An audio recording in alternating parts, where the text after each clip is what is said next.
Good people, what's up? It's a little noisy in here, so we'll see how this works. Hopefully with my headphones, you'll be able to hear me okay. Some nice piano going on behind me. Being serenaded by, there it is over there. Not sure if anybody's online yet or not. We'll see some people show up in a few minutes here. Oh, there's 9 folks online. What's happening? And just let me know if it's streaming okay and all that good stuff. There you guys are. Sorry I'm a few minutes late. Tried to make it by 4, but I had to run over to another set of gates, so you guys can see my real thick glasses this time around. When I'm not wearing contact lenses, these are what I wear. Greetings, everybody. We got 60 people online almost. That's awesome. Yeah, they do a number on my eyes, these glasses, because the lenses are so thick. But anyways, they're nice for traveling. Cheers. Man, I'm almost home. Mine are thicker, says Dwayne. Really? Wow, dude. Well, we gotta talk about that. We got some, and the Hoppo. Really, yours are almost as thick. Looks like the cover of my first record. Yeah, a little bit. Well, unfortunately, they haven't got lenses to the point where, they can get any thinner and help me to see. So, Chris says, watch Rocket Man. I haven't heard good things about that movie, but, I'll watch it on Netflix or something when it comes out. Just heard it wasn't that great. So guys, I'm on my way back from doing gigs with Ultimate Queen Celebration, Mark Martel, and where was I? In Florida, Daytona Beach, which I've never been to. I was like kind of a stock car racing fan when I was a kid. And so I drove past about 2 in the morning on the way from the airport to the hotel. I drove past the Daytona Beach Speedway, of course. And I was like, oh my God, a piece of my youth. I used to watch stock car racing. I was like a Richard Petty fan when I was, like, this is in the 70s. In 80s, I guess. But anyways, hi from Dublin. Am I on the road again? So I just did these 3 dates. Yeah, I got a Weezer vibe happening. That's it. Just did 3 dates. Daytona Beach, where else was I? Philadelphia and Bethlehem, Pennsylvania. It was really fun. Mark's a great guy. He's an amazing singer. It's always fun to go gig with him. He just kills it. Really good dude. I like him a lot. So now it's time to head home and get back to making some videos, because it's been a minute. I've been ignoring YouTube, which is... Maybe I just needed a break, actually, from the videos for a minute. But am I channeling Hank Marvin? Maybe a little bit. I always wear these when I travel. It's just nice to not have your... I don't know if anybody out there wears contacts, but sleeping with them in's a bad thing. Just visiting Rick Beato? No, unfortunately. That's Resington asking that. No, just traveling through the airport. And... guys, I forgot to turn on the top chat on this, so that won't be an option on this one, but that's okay. We'll just hang. Yeah, I'd love to see Rick sometime in the studio. That would be cool. But what else? I'm live on Helix Club, says Paolo. Cool. Shauna says, love you, and then somebody says, aren't you married, Shauna?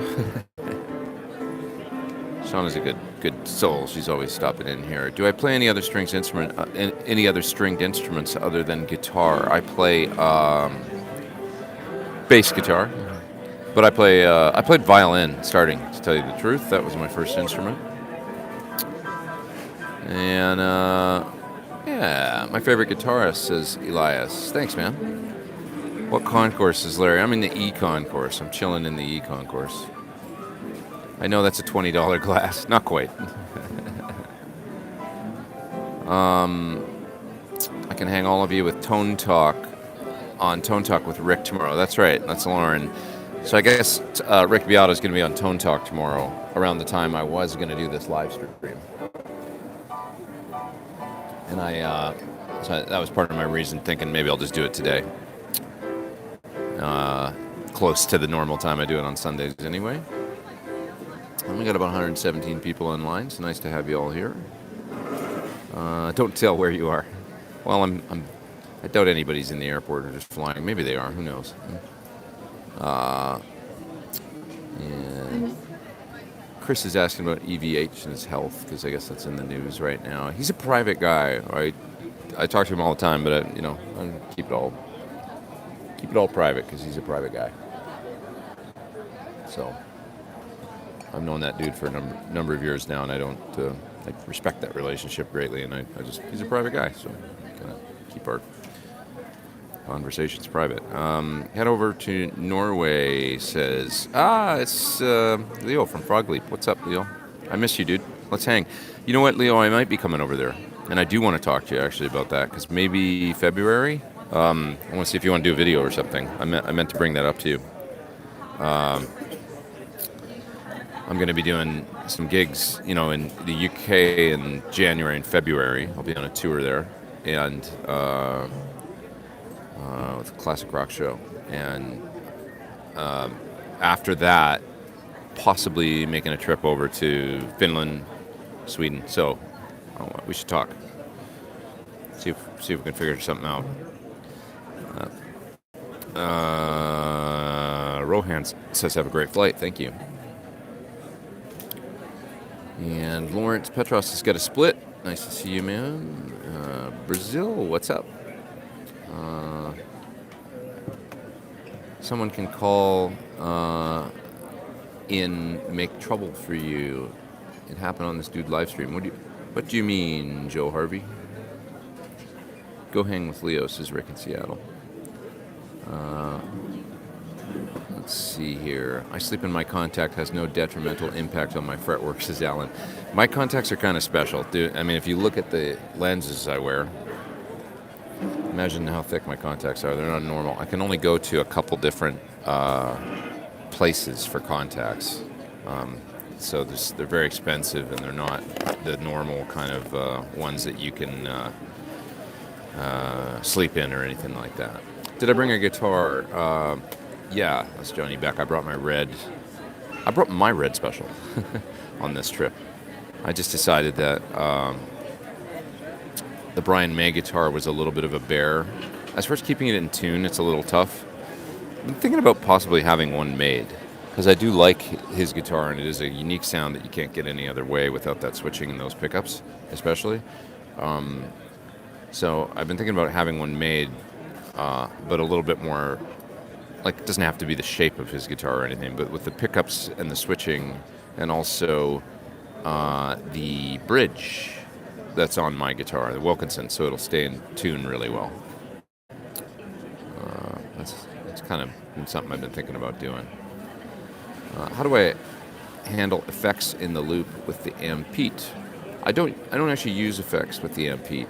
I'm not even sure mine has a loop. It might.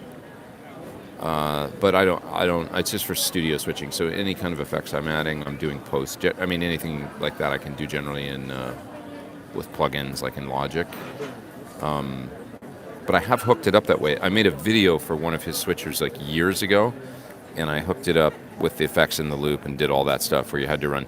So you run sends and returns to the amplifiers. So say you got 2 or 3 amps, that you want to switch between. You just run sends and returns between the Ampete and those amps, and then you run the master send and return from the Ampete to the effects. And then when you switch amps, it just switches over the effects too, if that makes sense. I hope that makes sense. Yeah. Been listening to Rufus Black, says Robbie Rose. Good recommendation. Really good, right? I know, I dig that stuff. We can credit my friend Nigel from Sir. He's the one that helped me with that. Chris Cam says internet would implode with a Leo and Pete video. Actually did a video with Leo. We did the song "It's a Hard Knock Life," and I played the solo on it. If you haven't seen that, look for Leo, "It's a Hard Knock Life," and it'll pop up, and you'll see there. But I'd love to make another one with him. So that was a few years ago now, already, or a couple of years ago, I guess. Do you already know the UK locations where you're going to play? Paolo says. Yeah, the dates are on sale, I believe. If you look for, I guess, Facebook page for the Classic Rock Show, or their website, they should have all the dates on sale.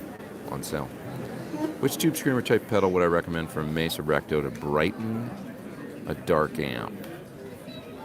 Well, I don't know if it sort of more adds mids and tightens the low end. I don't know if it's a thing for brightening necessarily.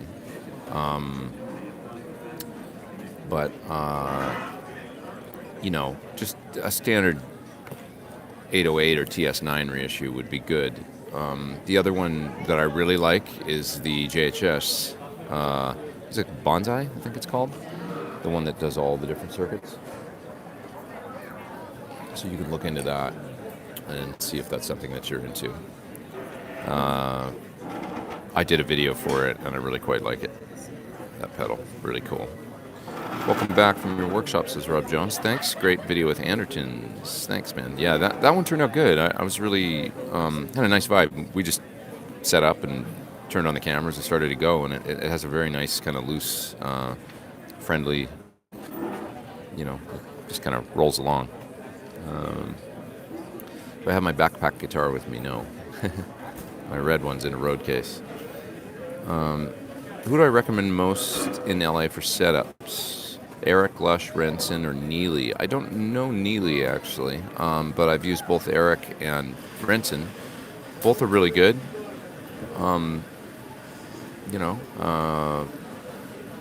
I'd say it'd be hard to go wrong with either.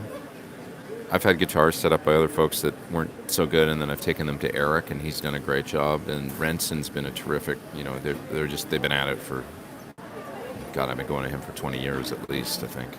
More, maybe. I remember taking my 54 Les Paul to Norik to do some work on the bridge, and I haven't had that guitar since 96 or something, so, wow.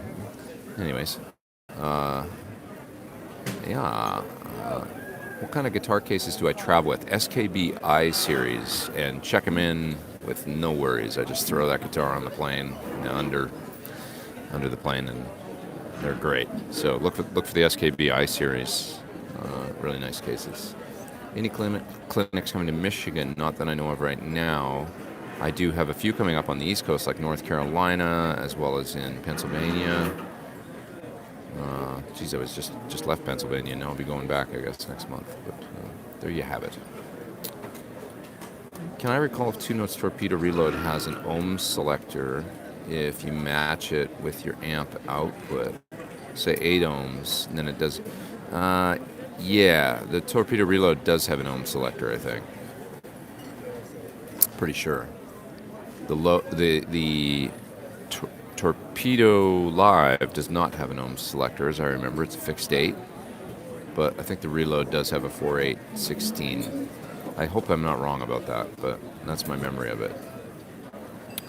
Do I have a travel guitar? There are some cool ones around. Not really.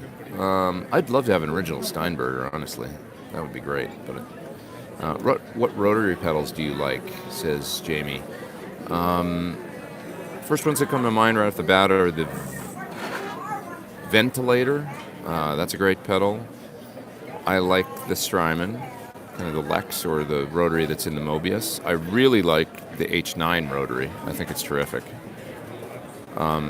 Roto Machine from Line 6 is a good inexpensive solution. I used to use that with Chris Cornell for Black Hole Sun and stuff. It was always good. What else? Another good rotary pedal. Pigtronics has a nice one that I did a video of on my channel. Really nice sounding one. It's kind of a big blue pedal. I can't remember the name of it, but you can search for my demo of that and you'll find it. Great playing, says Elvis. Thanks, man. Let's see.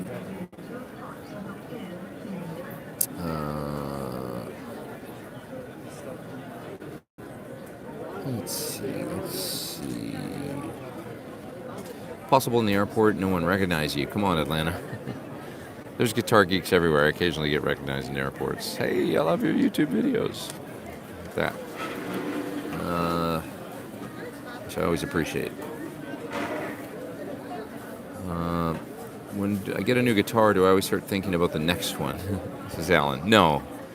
I actually think about other ones that I already have. That it's like, wow, I haven't played that guitar for a while. I feel guilty about it. So I'll try and spend some time with older guitars that I haven't spent time with, you know. It's always nice to pick up a guitar you haven't played for a while and then go like, oh man, like kind of rediscover it. Live from an airport, how cool. Amazing how well the net works too, right? Just it's like better than any hotel I've been in for a while. Seems to be. I'll probably keep this one to about 45 minutes today, guys. And then next week we'll be back to usual channel as always, you know, at 11 a.m. next Sunday for those interested in joining next week. And I'll try and get back on that train and just keep it steady. Just because, you know, keep the consistency going and stuff. But I'll keep it at 45 minutes today so I can go grab some dinner before I got to get on this long flight all the way back to LA. Where do I announce the live gig? Bummed I missed your show this week. I guess I should post a little bit more when I'm playing with things like the Ultimate Queen Celebration and stuff. I kind of don't. I'm not the most on it. I'm just so damn busy all the time that I don't promote. Sometimes, like if I'm working for somebody, I'll just kind of go and do my job, you know. But I should probably promote a little bit more because it would be fun if some folks from here were, you know, I don't know, able to come out to the gigs and stuff. So anyways, your playing was fantastic at the Daytona Beach show, says Kurt. You were at the show. That's awesome. Thanks. It's a hard set, to be honest. The Queen material, man. Still getting it. Like, I made a few dumb mistakes last night, I felt like, that I didn't make any of the other nights, you know? And then on the first night, I made a few mistakes where it's like, man. It's funny. The Freddie songs are the toughest ones for me, but I love playing them. And when you nail one, it's a real sense of achievement. The Brian May stuff, like Hammer to Fall, Fat Bottom Girls, all that stuff is easy to play and just right up my alley and really easy. And then you get into something like Best Friend or what's another good example? Somebody to Love, or, you know, actually that one I've got pretty nailed at this point. Killer Queen is hard. Just to remember all the little licks and stuff, and which one comes in what verse, and they're all the Freddie songs are piano keys. They're all like F and E flat. It's just like, oh shit, this little lick's coming. Where is it? And it just looked weird on the guitar because it's not guitar keys, you know. So to me, and I'm not a jazzer, so I'm not that comfortable playing in B flat or E flat or F. So, but that's okay. It's a great challenge, and it's always fun. I'm glad you enjoyed the gig. It's really fun playing that. Those guys play that music like clockwork at this point because they've done the set so many times, and they just kill it. And Mark's just unbelievable. I put up a few videos of him, like if you guys want to look at my Instagram story or anything, of him doing, you know, like where I'm standing off stage before I got to walk on and play the solo and stuff for Bohemian Rhapsody. But I took some side stage photos and stuff. And it just sounds amazing. He sings so good. How do I like the tremolo system on the Brian May guitar? Well, the one I have is pretty cool, and yet it still doesn't stay in tune nearly as well as my Sir signature, which is pretty much flawless. I barely have to tune that thing all set, and I can really use the bar a lot. Think of checking out a Vega Trem, says Mute That Bozo. Anyone have any experience with them? I don't know that particular one. I don't know. What gear do I take with you to the clinics? The clinics is always a PT-15. An Apollo Twin interface, HX effects from line 6, my laptop, and then if you come to the, you know, clinic, it'll be a PA and some various studio monitors, depending, you know, on what the setup is that day and what was available. Is Pete touring, says Simon. I was just out doing 3 dates this week with Ultimate Queen Celebration, so on the East Coast. So quick little run. Short tour, I guess. Three shows. Yeah. The PT-15 was absolutely killing in the Anderton vid. Thanks. I love how it sounded too. That's Brooks. What effects was I digging in the HX effects? Well, I mean, you heard in that video a bit of the vintage delay, the compressor for the clean sounds. What else was I using in that video? I can't remember actually if there's anything else, but the effects are good in that thing, man. And the HX Effects is killer.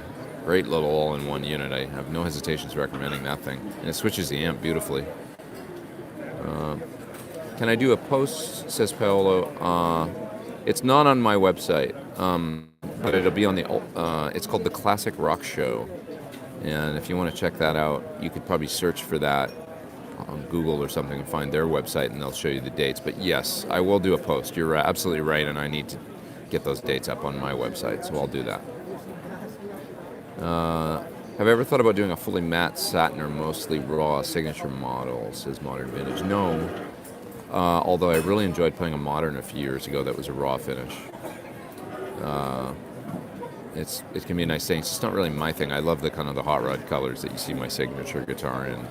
And gold top, ocean turquoise, candy red, all that good stuff. And the black one, of course. I'm not crazy about the satin finish guitars that are out now and stuff, or even satin finish cars that you see. I feel like it's kind of a fad. It's not my thing in particular. I kind of like glossy colors, or I like lacquer, old school. But Alan's in Pasadena. What's up, homie? Rototron, says Rob Cunningham. I think that's the pedal from, what's the company? Pigtronics, right? Rototron, that's theirs, yeah. Have I ever checked out BJF pedals? That's Lucky Licks. I've done demos of some of the barefoot pedals that he did. Didn't he design for another company? So like the Model H and different ones like that. I've done some really nice sounding pedals, actually. That's years ago that I did those for my channel, but they were really good. Did I run my Helix or Kemper into a tube preamp before interface? It's not really necessary, I don't think, but you could do it and experiment. What do I think of the Exotic Super Clean Buffer? Really great. That's one of my favorite new pedals. The white one in particular. The other one, the red one's great too. It's just got more gain, and I found the white one had enough gain for me. And actually, I'm thinking about putting it on my main pedal board because it sounds that good. It just really just makes everything sound better. I guess it's just a boost and buffer, but it's not just a boost and buffer because it's got those little EQ switches in it, and I enjoyed turning on the mids. There's like a low mid and a high mid boost, and then a high and a low boost as well. And the low mid and the high mid on sounds just awesome to me for a lot of stuff. So, what sort of comedy am I into? Says Robbie Rose. The first thing that came to mind was Chris Rock, but yeah, I love Chris Rock, and I love Wanda, and I love who else? Man, I used to love Louis, but he got kind of he sort of went south, didn't he? Kind of went off the deep end, but he was hilarious back in the day. Who else? Well, man, I grew up with Eddie Murphy and, watching Delirious and all that. It's so funny. Who else? I don't know. Those are the ones that come to mind, I guess, right off the bat. Played an Aura this week, says Modern Vintage. John's finest work. I know, they're amazing, right? Truly perfectly made. Yeah, really great guitars, agreed. Just bought the UAD plug-in, says Dankman. Amazing, awesome. Great to hear. I know it is amazing, isn't it? I didn't have a hell of a lot to do with it. To be honest, they just took the amp and I asked for a few changes, one revision, and the next one that they sent me was absolutely perfect. Unbelievable. How do I like being part of the Sir family? That's a great way to put it because I do feel like I'm part of the family. They are like family to me, those people, John and his wife and kids and stuff, and everybody at the shop. I mean, I'm going back and I'm actually thinking about it, like looking forward to driving out there like sometime next week just to see everybody and stuff because I miss them, and that's the most important part of the relationship, I think, actually. How about putting Thornbuckers in a 335? I've heard nothing but good things. I haven't tried them personally in a semi-hollow, but a lot of people have. I would like to actually... I have in my 335 a PAF in the neck that I'm not crazy about. It's original PAF in the neck, and it's just kind of dark. It just kind of lies there. So I'd love to put a Thornbucker in there and see if that livens up. The middle position's pretty good on the guitar, but I bet it gets even better if I put that pickup in in the neck. And then the bridge on that guitar has always been great. So it's an early patent number pickup. Yeah. Preston Smith says, work, work, work. Agreed. Nobody recognizes me with glasses. Yeah. What speaker cables do I use? Nothing in particular. Just good ones. Generally speaking, in the studio, I try and go for the real thick. Like, I think I've got 13 gauge running to my live room. You know, nice thick gauge speaker cable.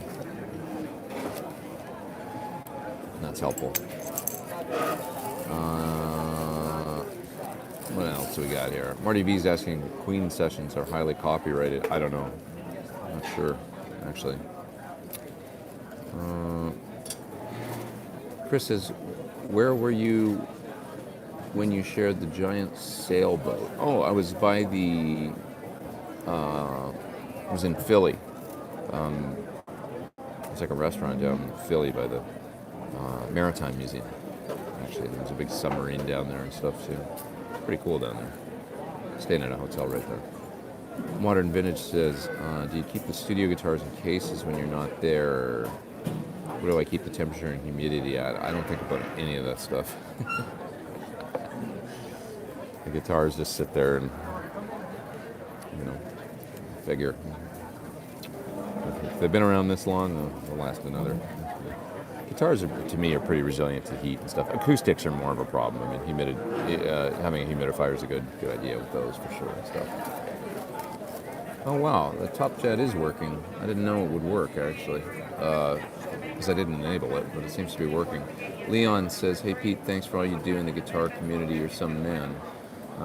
Thanks, dude. And normally you have to enable a little option for that to work, and I didn't, and I guess it's working. So thanks, Leon, for doing the Top Chat.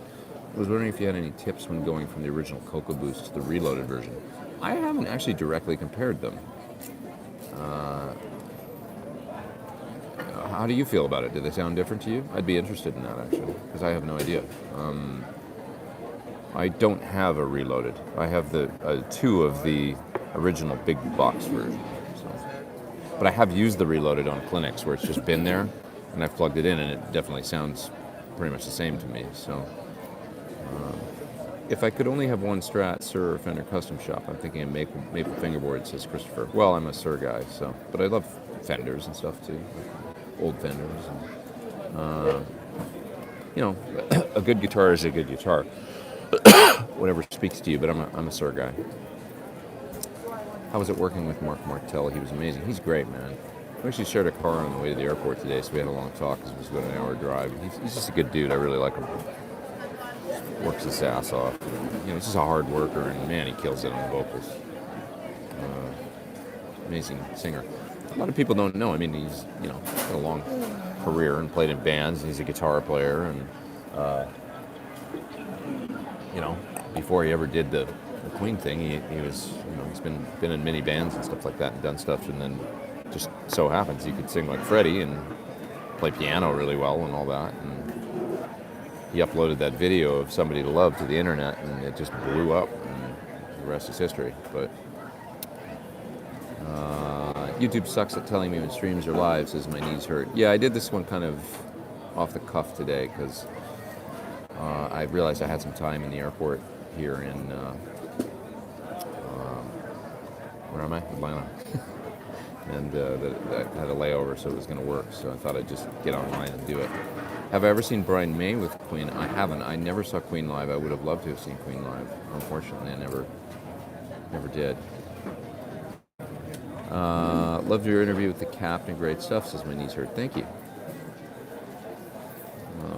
I think I'm kind of far behind in the chat, but gonna try out the PT-15 next time I go to Anderton's. I didn't think they sold Sir gear until I watched your video. This is Mark. They have limited stuff, and that is one of the things they have is my amp. So yeah, you can, I believe, try one there. You might want to check and make sure they have one in stock, but yeah. I enjoyed going there, and the store is really cool. Do I travel with a gig bag or flight case? Brooks says, so sometimes I'll fly with either a mono or Sir gig bag. no cover charge. It's Chardonnay or Grigio. It's a Grigio, nice and light.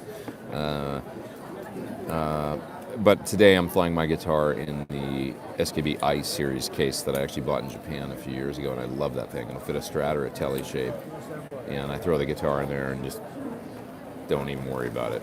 You could drop it off a building and probably be fine. If within reason. If it's it's more the type of guitar. Like if it's a Les Paul or anything with a tilt back headstock that's maybe mahogany neck, you want to worry about those. I don't like flying Les Pauls that much.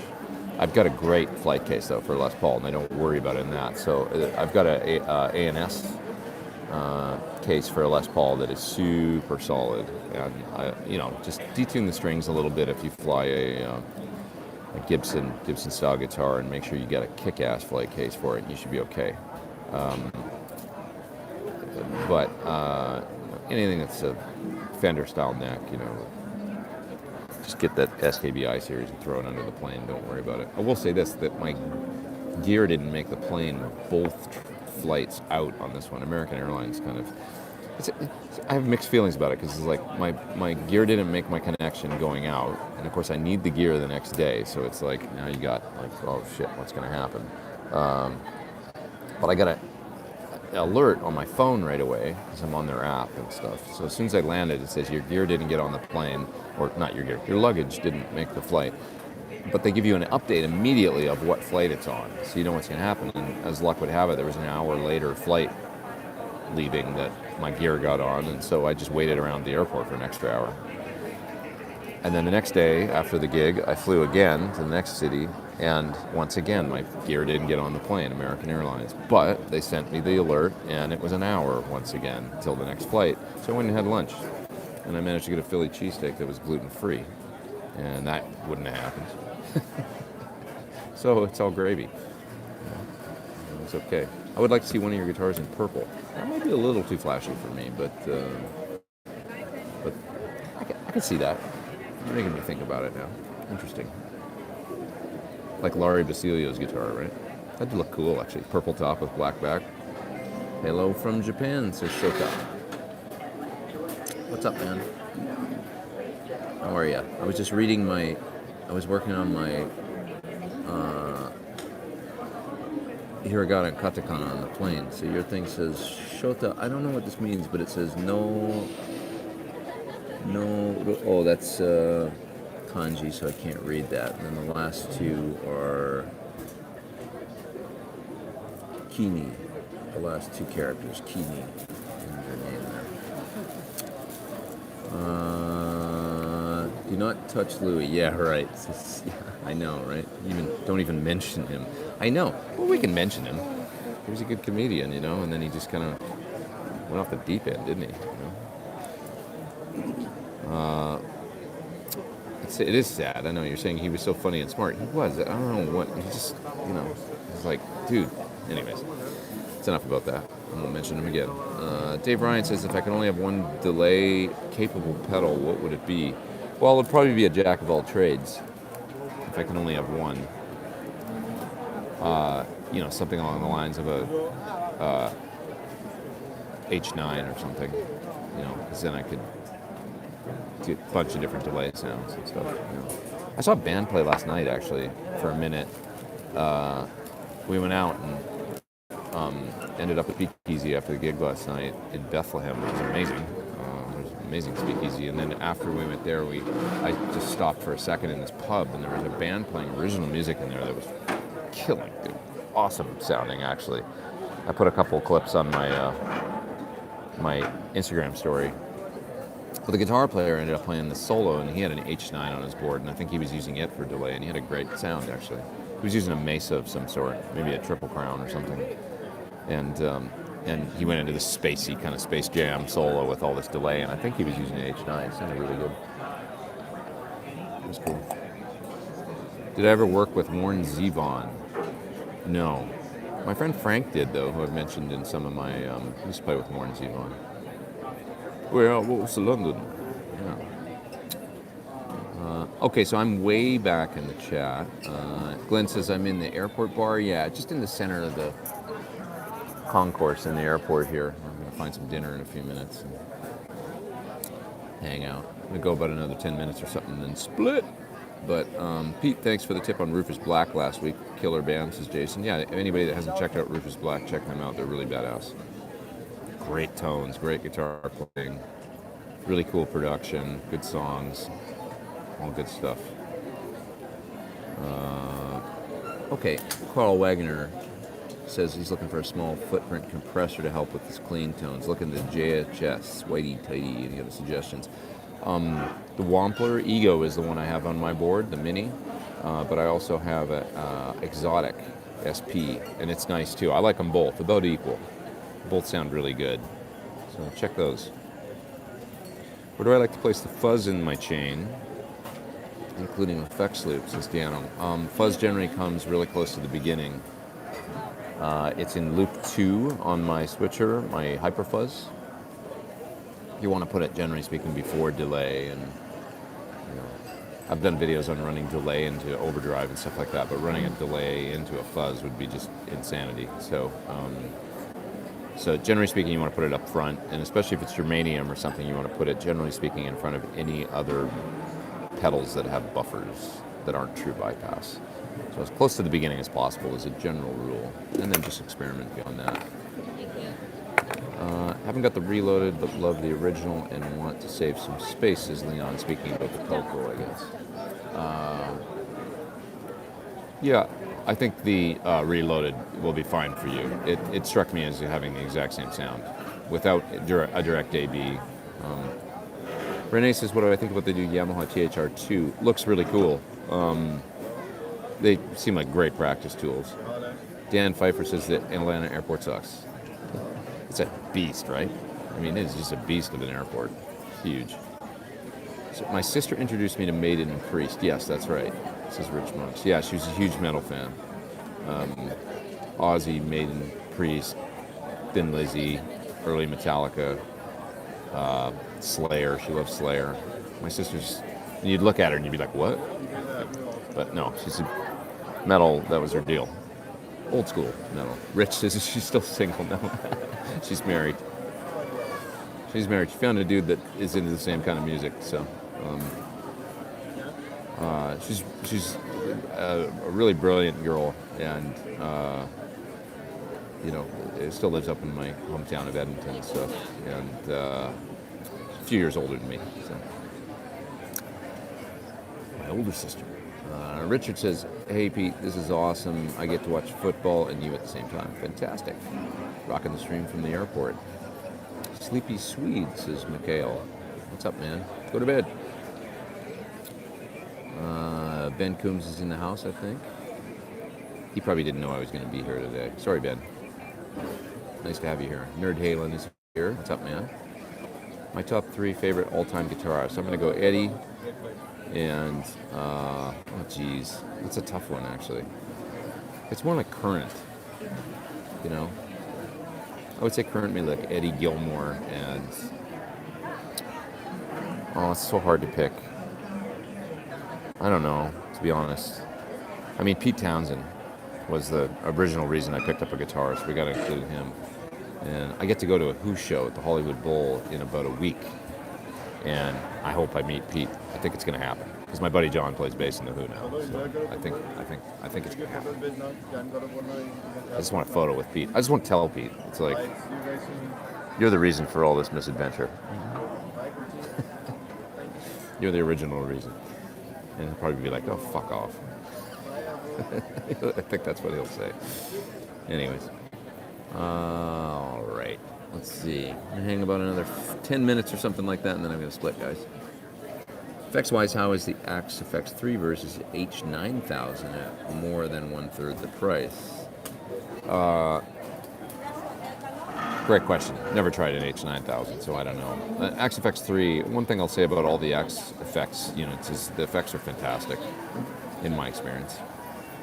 I mean, really, really high quality. Yeah.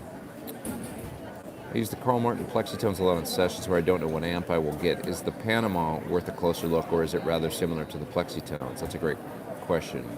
from FM Up 145.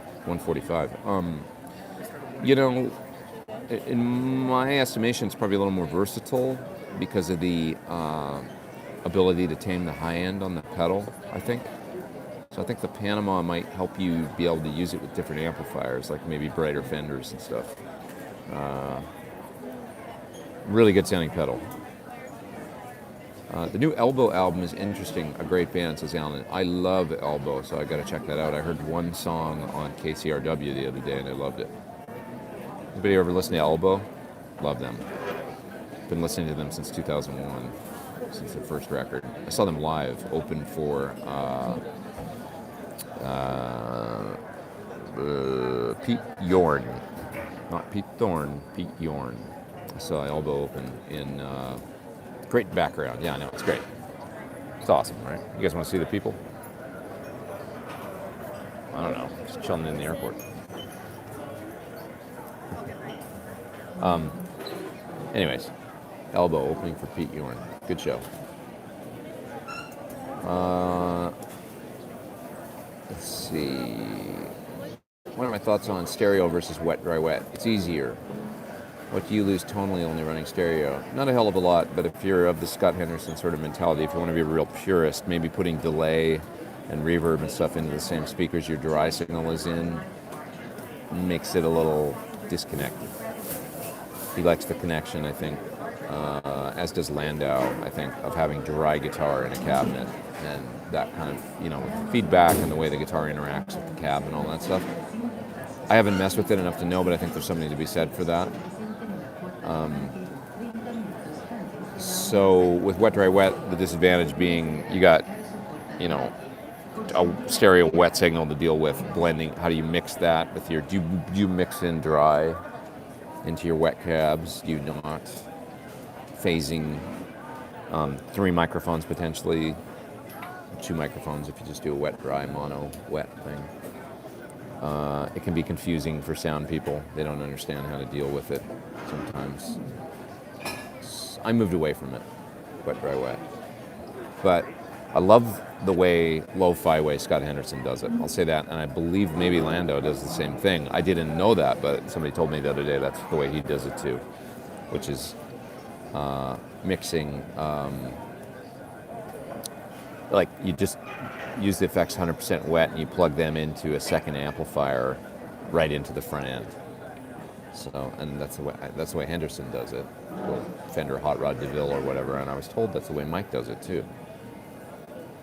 Always sounds amazing live when I see him. So I love the kind of the idea of just plugging delay and reverb right into the front of a Fender combo or something and then turning up that amp and then having the EQ so you can dial the high end back on the effects. And I think I'm going to try it actually.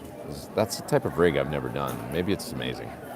I mean, I've heard Scott play it, and I guess that's what Mike does too, and it always sounds amazing, so maybe I need to try it. Do I do Bowie's vocals in Under Pressure? It's the terror of knowing what the world's all about. No, I don't. The keyboard player does it.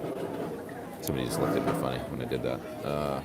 Dan Anthony says, Chris Cornell vid just popped up unexpected and my heart sank 10 inches. Yeah, man. Well, your heart sank 10 inches. Yeah, it's still always the way I feel. Always heavy, So, it says, yeah. What do you say about that, Who else is up there in the top chat? It's Peter Urban. He says, cheers from Edmonton. Thanks for keeping up the live Q&As despite all the travel stress. Thanks, man. Appreciate it. Pete, can you do special how to adjust pickup heights? Single and humbucker pickups with all announced. I should make a video on that, but it would basically be me copying the Joe Walsh video that's already on YouTube that's awesome on that subject. Look for Joe Walsh pickups or something on YouTube, and you'll find this great video where he talks about how he does adjustments on pickups. It's exactly how I do it. Use the clean channel on an amp. Just play, switch pickups, and listen to the relative volumes and stuff. Generally speaking, lower the bass side a little further than the treble side. Lower the rhythm or neck pickup lower than the bridge or lead pickup. That's it. But I should make a video on that. So you're right, it's a great simple video. I could make that really fast. Yeah. your video on the Origin Effects Revival Drive. Compact, thanks. Do you think it would sound good into UAD amp sim, like the clean channel, the UAD plugin? Yeah, probably. I mean, it's always surprising me, like, yeah, it'll sound good going into that. I don't think it'll sound better than the drive channel on the plugin, though. You know, channel 2 on the plugin will sound great, so, yeah. But you could give it a try, see if it's different flavor. I would say they'd probably both be like sort of good, you know, good sounds for sure. How many of the people here are not staring at their phones? Let's take a look around. Actually, there's a lot of people eating in my general vicinity, but I know what you mean. I know what you're getting at. I do. Brad Wilson says, I have an Ibanez AZ, Humbucker Plus or regular. I'd go with Plus in that guitar. Do you ever have days when you have zero energy? Frequently. I am flat today. Frequently, my friend. SD Design. Hey Pete, I know you use your AX8 for clean gigs. I managed to get a great clean tone on AX8. Done a Bohemian Rhapsody solo cover on my channel. Sounds great, says Mark Pritchard. It's a good thing for that tone. I agree. I'm at the start of the stream. My family were diehard Richard Petty fans. I always liked Richard Petty. I don't know why. I don't base that on anything other than, I don't know, I was just a fan. Number 43.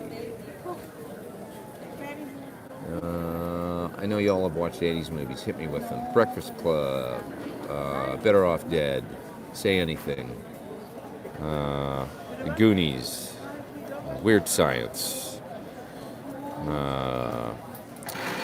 Risky Business, Empire Strikes Back was it 79 or 80? What else we got? Let's see, 80s movies. What was that movie with Michael Douglas and it was Wall Street, but no. Fatal Attraction. I watched that a while ago. God, that movie's freaky, man. Oh my God, that chick is insane. Glenn Close, she kills it. Rico USA is up in the top chat. What's up, man? I mean, thanks for doing the top chat. He says, I have a 10-day 500 series. Oh, cool. A lunchbox. Thanks for doing the top chat, my friend. And a decent selection of 7 mic pre's, BAE 1073, API 512, Millennia, UAD. Wow, you got more stuff than me, I think. For recording, do you think I should continue buying mic pre's and use my PIs? I don't know what that means, sorry, but or would I buy an EQ or compressor? Yeah, at this point I probably would get an EQ or compressor. In my mind, if you're doing guitars, if you got Neve and API, you're done. I don't think you need anything else, honestly. So yeah, get like a cool outboard EQ or compressor, I would say. Generally speaking, I mean, I guess the outboard EQ would be cool. I don't do a hell of a lot of outboard EQ going to tape or whatever you want to call it. Tape. Well, I gotta go soon. I gotta get some food or I'll be starving on the flight on the way home. But I don't do a hell of a lot of outboard EQ, but it would be nice to have like a nice 1073 or something, you know. But generally speaking, I feel like I can do that in the DAW. I mean, like, you know, I use UAD, so, you know, a 1073 on the channel strip in my UAD console or something. If I want to do a little EQ it's going to be subtle, so I feel like a good plugin will do it. Have I always had thick glasses? Yes. God, you should see my baby pictures. Evidently, I used to throw my glasses across the room. I've been wearing glasses since I was 8 months old, so imagine that. They figured out I couldn't see anything because I was like running into walls and stuff. And I had a crooked eye. Ferris Bueller. Oh God, I can't remember. I mean, I can't believe I forgot Ferris Bueller's Day Off. Empire was 83, was it? Yeah, I guess that's right. Because Star Wars was 78 or 79, right? So Empire being... Was it really 83? Wasn't that more like... Really? Was it that late? I don't think so, dude. I think it came before that. I think that's more like... the last one in the series of the 3 that came out in the 80s, Return of the Jedi. Wasn't that around 83? Come on now. Somebody double check for me. 83? I don't think so. There wasn't that much time that elapsed between I'm pretty sure. I gotta double check this on my phone. Let's get our Star Wars straight right now. Better Off Dead is amazing. I agree. $2. I want my $2. What's that, Siri? When was the Empire Strikes Back released? Mind if I file up here? Okay, cool. 1980, my friend. When was Return of the Jedi released? 83. Sorry. I had to bust you on that one. Yeah, I knew it was, because here's the thing. I can remember going to Star Wars and just everybody blowing away, and everybody went like 10 times. Star Wars was 77, was it really? Yeah. My memory of it was the winter of, whenever, like 77, 78 or whatever. The same year Van Halen came out. But then not a hell of a lot of time passing, and then Empire coming out, and everybody, like the mania was huge. You're going to wait in line, and I remember it was cold outside waiting in line for Empire Strikes Back. But God, when that movie started, I remember it just being the coolest thing ever. Like the whole snow scene at the beginning, wherever they are on Hoth or wherever they are. Is that there on Hoth? Yes. All right. I suppose it's time to go because I'm getting off into Star Wars trivia now, which is seriously off topic. All right, I'm going to split you guys, get some food. But hey, this has been fun. Now, next week, Raiders of the Lost Ark is telling me, yeah, that was a good one for sure. I know, Raiders of the Lost Ark what a great time for movies. Once Upon a Time in America, says Alan. How about Coming to America? Come on. How about Trading Places? I was an Eddie Murphy fan, big time.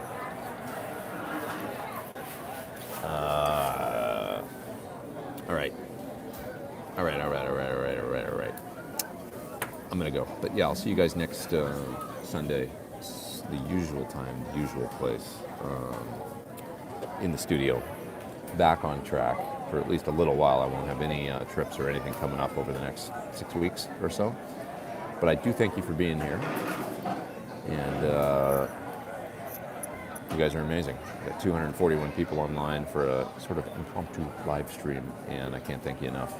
So have a great week. And I'm going to get back to making videos this week, too. I know it's been really light, as in non-existent on my YouTube output, but I felt like I needed a break, actually. I just was like, get burned out on anything, right? And so, a little break. And now I'm excited to get back in the studio and make some cool vids and stuff. By the way, if anybody has any ideas, think about it for next Sunday, what you would like to see. I'm thinking about doing some videos on, like, are vintage guitars better? What's the vintage difference between, like, new guitar? Doing some A/B kind of comparison stuff. Maybe talking about what I like about the particular guitars I have. Are vintage amps better? Maybe comparing, some newer stuff. Maybe doing like a can you nail a vintage amp with a new amp? And it doesn't necessarily have to be like one of my Sirs or something either. I could maybe grab, like, I know my buddy's Dave Friedman, he deals with a lot of, like, can you nail a vintage Plexi with a BE, that kind of thing. And then he'll put the bolt on the switcher and switch back and forth. And with a 68 Plexi or whatever. Some people say older voice, darker or smoother or whatever. So anyways, I think some videos like that might be neat, some comparisons. And what else? Is vintage better? How would I know, says Evan. Well, that's my goal, is that I have to show you, because if you don't have the old stuff, if I got a couple good, I don't have many vintage guitars, but I got a few kicking around, and I can show you a few. I'm no Joe Bonamassa, but I got my little cool pieces. But if you can think of any other videos next week, let's talk about that on next week's show. Don't answer now, because I got to go. But if you can think of any, I'll do like just other things you'd like to see some cool YouTube videos on. Give me some ideas and stuff. And that also actually leads into giving me ideas for my Premier Guitar column, because I've been writing my Premier Guitar tone tips from the Road column for since 2012 or 13. And think about that, 12 a year since then. It's a lot of columns. And it's like, sometimes it's like, oh, I know what I'll do it on this month, this. And I'm like, wait a minute, I did that in May 2017, So I lose the a little bit every now and then, the spark or whatever, or what, good ideas for this. So if anybody's got any ideas, let me know. And Robbie Rose, you're funny. Maybe a video praising our Dark Lord, and I can't even pronounce that name. Anyways, all right. Tom says, good vintage sounds better, but crap vintage is just crap. Agreed. Hey, the piano player is back in the background. I think anybody can sit down at the piano and just jam. It's one of those, like, sit down and play. I love that in airports. It's a new thing that kids these days are doing.